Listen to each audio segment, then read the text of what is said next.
కేసులో ఆసక్తికర అంశాలు వెలుగులోకి వస్తున్నాయి. డ్రగ్స్ ముఠాను పట్టుకోవడానికి మహారాష్ట్ర కానిస్టేబుల్ రోజువారీ కూలీగా చేరినట్టుగా తెలుస్తోంది. దాదాపు నెల రోజుల పాటు ఇతర కూలీలతో కలిసి పనిచేశాడు. ఎవరికి డౌట్ రాకుండా డ్రగ్స్ తయారీ దందా గుట్టు తెలుసుకున్నాడు. అంతా కన్ఫర్మ్ అనుకున్న తర్వాత పై అధికారులకు సమాచారం ఇచ్చాడు. దీంతో పక్కా సమాచారంతో 3 రోజుల క్రితం మహారాష్ట్ర క్రైమ్ స్పెషల్ టీం చర్లపల్లిలో దిగింది. డ్రగ్స్ తయారు చేస్తున్న కంపెనీపై దాడి చేశారు. ఈ దాడిలో రసాయన నిల్వలు, ముడి సరుకుకు స్వాధీనం చేసుకున్నారు. ఇక చర్లపల్లి డ్రగ్స్ కేసులో పట్టుబడిన ముఠా రసాయనాలను డంప్ చేసుకుంటుంది. ఇక వాటిని మెఫ్రిజిన్ గా తయారు చేస్తున్నట్టుగా పోలీసుల దందాలో తేలింది. ఇక్కడ ఇంకో ఇంట్రెస్టింగ్ విషయం ఏంటంటే ఇక్కడ పోలీసులకు చిక్కిన శ్రీనివాస్ పోలేటి మహారాష్ట్రలో గతంలోనే డ్రగ్స్ తయారు చేస్తూ పోలీసులకు దొరికాడు. అక్కడి నుంచి ఎలాగోలా బయటపడి హైదరాబాద్ వచ్చాడు. మళ్ళీ ఇక్కడ కూడా అదే దందా కోసం ఓ కంపెనీ పెట్టాడు.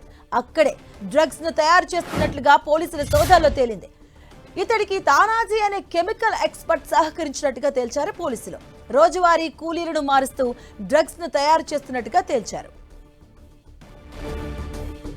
ఇదే అంశంపై మరింత సమాచారం మా కరెస్పాండెంట్ సునీల్ అందిస్తారు. సునీల్, చర్లపల్లి డ్రగ్స్ కేసులో పోలీసులు సంచలన విషయాలు కూడా వెల్లడించారు. ప్రస్తుతం మనం చూడొచ్చు, నిన్న వాగ్దేవి సంబంధించినటువంటి ఇన్ఫోసిస్ లో భారీగా నిర్వహించినటువంటి డ్రగ్స్ కూడా అటు పోలీసులు ముంబై క్రైమ్ బ్రాంచ్ పోలీసులు సీజ్ జరిగింది. 3200 లీటర్లకు సంబంధించినటువంటి రసాయనాలు, 950 కిలోల డ్రగ్స్ పౌడర్ను కూడా ముంబై క్రైమ్ బ్రాంచ్ పోలీసులు స్వాధీనం చేసుకొని ప్రస్తుతం వాటన్నిటి కూడా ముంబైకి తరలించారు. 200 డ్రమ్ముల్లో ఉన్నటువంటి రసాయనాలు లారీల ద్వారా ముంబైకి తరలించినట్లు పోలీసులు వెల్లడించారు. నాచారం చెల్లపల్లిలో ఉన్నటువంటి మరో కంపెనీలో కూడా నిల్వ చేసినటువంటి కెమికల్ డ్రమ్ములను కూడా పోలీసులు గుర్తించారు. వాగ్దేవి ఇన్ఫోసైన్స్ లో భారీగా ఈ డ్రగ్స్ పౌడర్ ను కూడా నిల్వ చేస్తున్నట్లు కూడా ముంబై క్రైమ్ బ్రాంచ్ పోలీసులు పక్కా సమాచారం మేరకు సోదాలు చేసి ఏకకాలంలో దాదాపు 12,000 కోట్ల మేరకు డ్రగ్స్ ను కూడా స్వాధీనం చేసుకుందండి. ప్రధాన సూత్రధారిగా ఉన్నటువంటి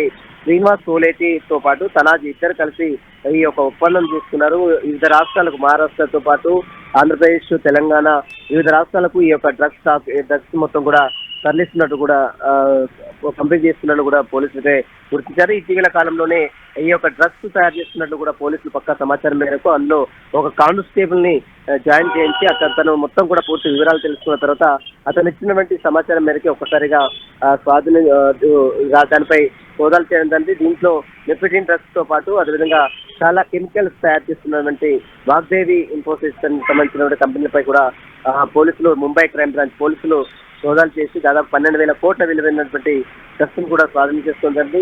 వీరందరూ కూడా ఈతల కాలంలో కెమికల్ ఫ్యాక్టరీలో సరైనటువంటి ఫోకస్ లేకపోవడం, అదేవిధంగా చెల్లపల్లితో పాటు వివిధ మేడ్చల్ కావచ్చు, పశ్చిమేళం కావచ్చు, ఇలాంటి కెమికల్ ఫ్యాక్టరీస్ అసలు ఎన్ని ఉన్నాయి, అక్కడ ఎలాంటి పదార్థాలు తయారు చేస్తుంటారు, వీటన్నిటిపై కూడా ప్రత్యేక నిఘాని ఏర్పాటు చేయడం వల్లనే ఇలాంటి డ్రగ్స్ మూటాలు బయటపడుతూనే ఉన్నాయంటూ కూడా పెద్ద ఎత్తున విమర్శలు జరుగుతున్నాయి. ప్రస్తుతం వీటిపై మాత్రం పోలీసులు, తెలంగాణ పోలీసులు మాత్రము పూర్తిగా ఆధారాలు సేకరిస్తున్నారు. ఏ కంపెనీలకు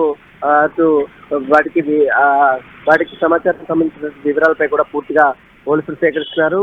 ఇక చెర్లపల్లిలో దొరికినటువంటి ఈ డ్రగ్స్ ఇంకా ఎక్కడెక్కడ వీటి బ్రాంచెస్ ఉన్నాయి, వీటిని నిర్వహిస్తున్నటువంటి ప్రధాన సూత్రధారులు ఎవరు, వీటన్నింటిపై కూడా తెలంగాణ పోలీసులు సైతము ఆధారాలు సేకరిస్తున్న పరిస్థితి కనిపిస్తుంది. మొత్తం మీద 12,000 కోట్ల విలువ చేసే డ్రగ్స్ ని ముంబై క్రైమ్ బ్రాంచ్ పట్టుకోవడం పట్ల తెలంగాణ పోలీసులు పూర్తిగా విఫలమయ్యారనే విమర్శలు కూడా పెద్ద ఎత్తున వస్తున్న పరిస్థితి కనబడుతుంది. వీటిపై పోలీసులు ప్రత్యేక నిఘా ఏర్పాటు చేయకపోవడం వల్లనే ఇలాంటి మూటాలు కూడా పెద్ద ఎత్తున పుట్టుకొస్తున్నట్టు కూడా పెద్ద ఎత్తున ఆరోపణలు వినిపిస్తున్నాయి. ఇప్పటికైనా పోలీసులు ఇలాంటి వీటిపై కఠిన చర్యలు తీసుకోవాలి. ఇలాంటి కెమికల్స్ తయారు చేస్తూ డ్రగ్స్ తయారు చేస్తున్నటువంటి ఇండస్ట్రీస్ ఎక్కడెక్కడ ఉన్నాయి, చెర్లపల్లితో పాటు ఆశమలారం, మేడ్చల్, కుత్బుల్లాపూర్ ఇలాంటి పరిసర ప్రాంతాలపై కూడా పోలీసులు ప్రత్యేక నిఘాను కూడా ఏర్పాటు చేశారు.